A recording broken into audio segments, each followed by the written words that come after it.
Hello, je suis Mariam Tendou et bienvenue dans le TendouTalks. Le TendouTalks, comme vous le savez, il s'agit de sortir de sa zone de confort et de raconter des histoires qui sortent de l'ordinaire. Et donc aujourd'hui, je suis avec une personne spéciale et vous allez la découvrir avec moi. Elle s'appelle Adebimpe Obadari et vous allez voir que c'est une personne qui vous surprendra d'une manière ou d'une autre. En tout cas, c'est l'effet que moi j'ai eu. Alors elle est juste à côté de moi. Je vais te parler en anglais parce que c'est une personne d'un pays anglophone qui ne parle ni français ni wolof. Mais nous sommes à Dakar, nous sommes au Sénégal, d'où justement l'intérêt que je porte sur sa personne. Alors permettez-moi de continuer avec Madame Obadari en anglais. Hello, Mrs. Obadari. Hello. Thank you for having me here tonight. I'm happy to be here. I'm interested in your story, and I'm interested in sharing your stories with other people, especially in the TendouTalks. What we like to do is we like to go and meet people we call people who are changing the game and people who are doing things out of the ordinary because they move out of their comfort zone. Now, tell me a little bit more about how you have ended up here in Dakar, in Senegal. I understand you're from Nigeria. Correct. And tell us a little bit more about you and how you, as a Nigerian, and where you were before coming to Senegal, and why Senegal? Great question, and I say that I get that question a lot. But my answer to everyone is I made a full circle. As you shared earlier, I'm originally from Nigeria, born and raised Lagos, Nigeria. Okay. When I was a teenager, we moved to the United States, and we were there for 20 years. While there, got married, have blessed with 3 wonderful children. Wow. And after about 21 years exactly in the United States, myself and my husband felt it was time to complete that circle and make our way back to the African continent. Excellent. And you also asked why Dakar. Yeah. And that's also a common question that people would ask. So when people ask me that question, they ask why Dakar. I'm thinking, they're thinking, why not Nigeria? Right. Yeah, that's a subtle way, but yes. But my answer to that is always that after spending so many years in the U.S., I look at how Americans interact. You know, you have people who are born and raised in the South. They move up to the West in California. They are still Absolutely. Americans. Absolutely. So in that process, you know, I gradually started becoming the Pan-African. You know, I started to embrace the Pan-African ideology, and so that's why we're here. We actually feel that we're home here. You Excellent. know, whether it's Nigeria, whether it's Ghana, Mali, Niger, Senegal. It's a continuous landmass. It is Africa. Absolutely. You know, we're all Africans. So for me, that's what it is. It happens to be Dakar now. It could be anywhere else. Well, it seems to me that you're being humble. I'd like to say that the Nigerian gene is there because I think it's bold. I don't hear that many times, we all migrate, but usually people are really afraid of the language barrier. And the fact that you could boldly do the step is where I'm interested in saying, what made you so comfortable and saying it's not going to be a handicap? I mean, you're an entrepreneur. You and your husband are an entrepreneur, and we'll get to that in a minute. But weren't you afraid of the language barrier? We were not afraid. Like you said earlier, we're entrepreneurs. I've been an entrepreneur since I was 22. Okay. For several years now. And as entrepreneurs, we take calculated risks. We understand that everything we do, everywhere we go, there's a risk Absolutely. associated with it, but we also look at the benefit. So for us, as long as the benefit outweighs the risk in some way, we take the step, we take the risk. Excellent. And that's, you know, maybe that's the second answer to your question as to why Dakar.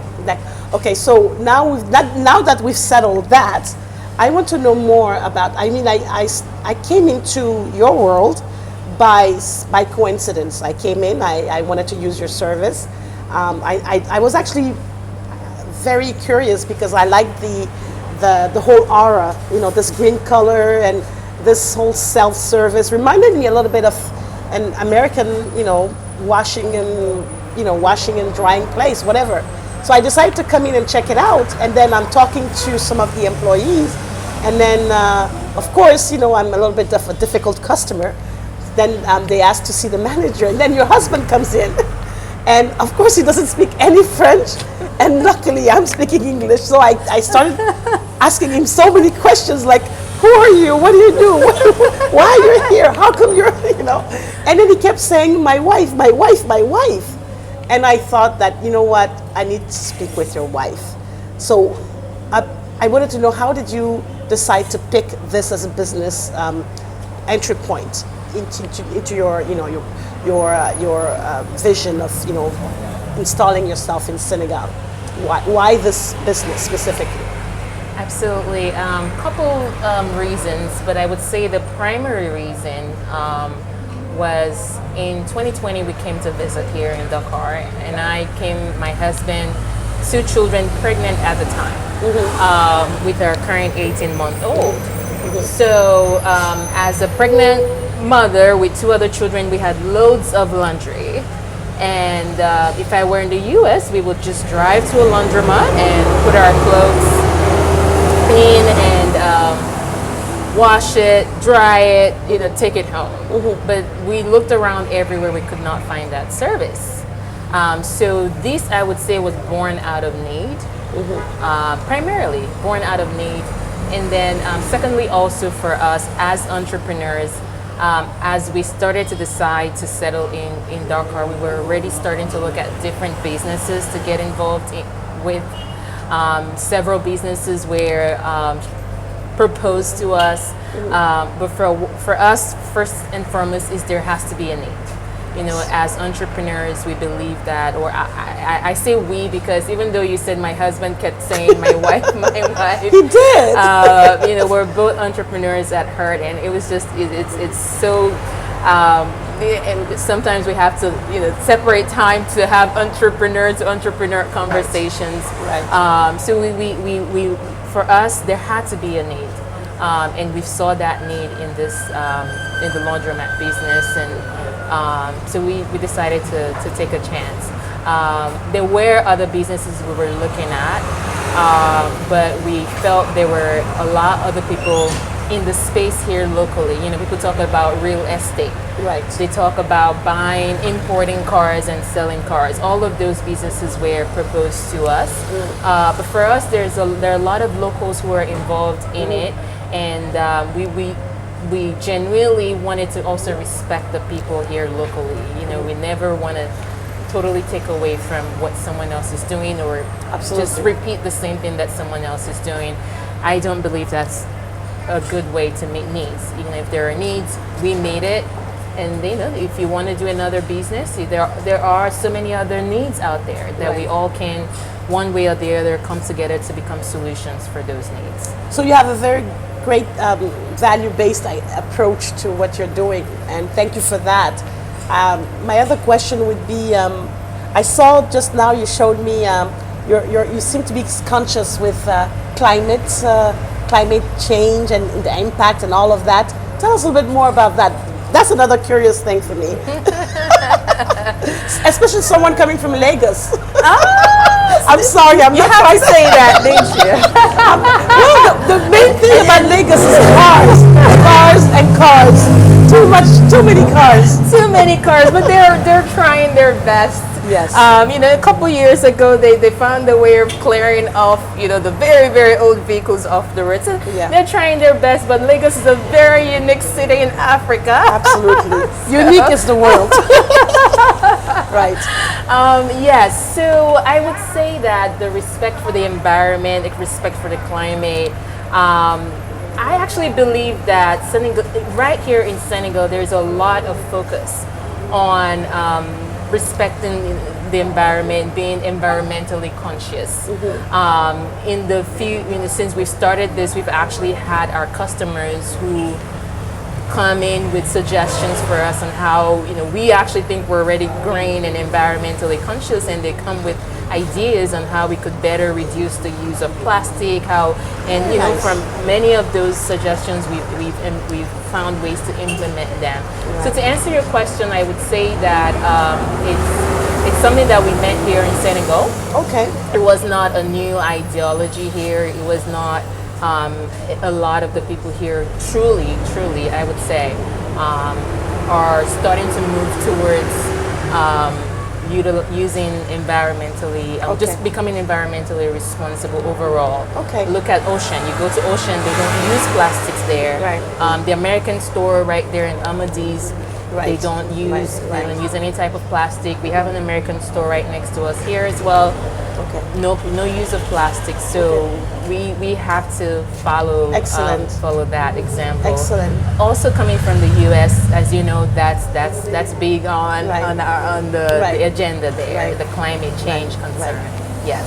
One of the questions I always ask my guest speakers is that, you know, as I introduced myself to you a little bit more, and I said that I'm very keen on speaking about women's rights, etc., because that's part of my daily agenda. As a non-Senegalese and a non-French speaking and non-Muslim, and as a woman, what differences do you see, if there is any? I know it's a very sensitive question. I'm not asking you to judge from a cultural point to another culture, but just, you know, the commonality between women's struggles are always there. What do you see as a woman that's different or that's similar to you, either as a Nigerian American or just as an African? Oh, great question. Could be sensitive. Oh, just believe me. It's women's right. I think it becomes a combination. You like you said, culture, religion. Exactly. A blend of that. Yes. Sometimes, you know, dictates the rights that women have Yes. in every setting, the different settings. But as a Nigerian, as you know, in Nigeria is 50% Christian, 50% Yes. Muslim. So I would not say that that women's the rights that are given to women in this country is much different Right. from what Yes. my experiences were in Nigeria. Yes. My mother's experiences Yes, exactly. as a woman also in Nigeria that I had observed. So I think that, but I would say that we're making strides overall. We are making strides. I don't want to be negative or complain.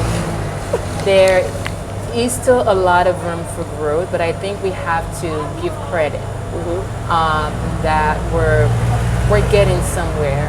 You know, and I look at it from the lens of my mother as an African mother back in the 90s, Yes. 80s when I was getting raised in Nigeria, and now there's a huge.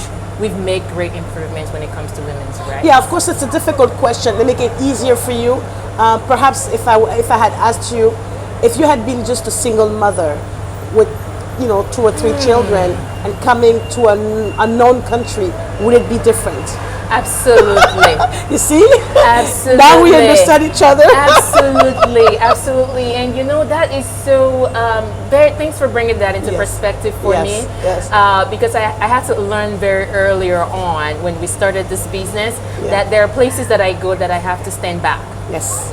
Where we have a few experiences. I'm trying to remember where, I think I'm trying to remember, but basically I went in first and I couldn't get what I needed. Yeah. And then I stepped out. Oh yes, here it was. We were importing air purifier. Okay. And they held it up at the port and all, but they wouldn't respond to me. And my husband, he was upset, so he got out of the car and he walked in there and it's like, what do you need? And he walked out with it. Of course. Within 5 or 10 minutes. Like, well, there you go. I didn't want to influence your answer, but I would say that's what I go through all the time, and people will deny it. But it's obvious that sometimes gender comes into play. Absolutely. And this is, I'm sure it would happen in Nigeria as well as it would happen here. But yeah, so moving on to another topic. What would you say as a message to young entrepreneurs from Senegal or from West Africa who feel that going to a non-French-speaking country is something that they wouldn't want to do, because why do that when they can go to a French-speaking country? What message could you give if you were to give some, some advice? My message to the young people out there is that we have to be the solution to our own problems. We have to be the solution to our own problems. And there are more than enough problems right here on ground, here in Senegal and in Africa as a whole, that you can be the solution to that problem. So I know that for most people, the grass is always greener on the other side, but believe those of us that have been there, in the beginning it could be greener, but you start to realize that there is a ceiling. There starts to be that ceiling that you cannot crack to go higher. So this is overall, there are problems here. Africa needs you. Africa needs problems solved, and you can be the solution for Excellent. that problem. Thank you for the message. And then lastly, what does the Women's History Month mean to you? What does the International Women's Day means to you? March 8th is what? What does it mean to you? Do you think it does anything to our conscience or our work? Absolutely. It means a lot to me. I think I was sharing with you, every time we celebrate the Women's Day in March, for me, I think about the generational. I start to think about my mother's life as a woman. I think about mine, and I think about my daughter. What type of life would she live as a woman when she becomes, fully at that age, full-blown age? So for me, I would say that we've been making great progress. I still, I believe there's still more that can be done. But for me, I celebrate the rights that we have right now, because I don't take it for granted. I know that people have fought for it. People have even sacrificed their life. Other women have sacrificed their lives for us to get a lot of the simple things that we take for granted. Yes. So for me, I celebrate those people who have gone before us, those feminists who have gone before us and paved the way for us to be able to enjoy the rights that we enjoy right now. But again, there's more that can be done, and you and I are Absolutely working towards that. Absolutely. So. I just want to thank Mrs. Obadari for her time. I just want all of you to know that I did stalk her to have her on my interview here. I do think that her personality and her husband's personality just should give us hope. For those who feel that they don't have enough, of the package they need, I think the first criteria is to be bold and to really believe that you can be the solution. As you said, you're the only solution to everything that you're dreaming of that you feel that you can't. And that's what I wanted to have her, especially this month. It's meaningful to me to have a woman of her stature to be able to give us the message. Thank you so much again, Madame. Thank you. Okay, bye.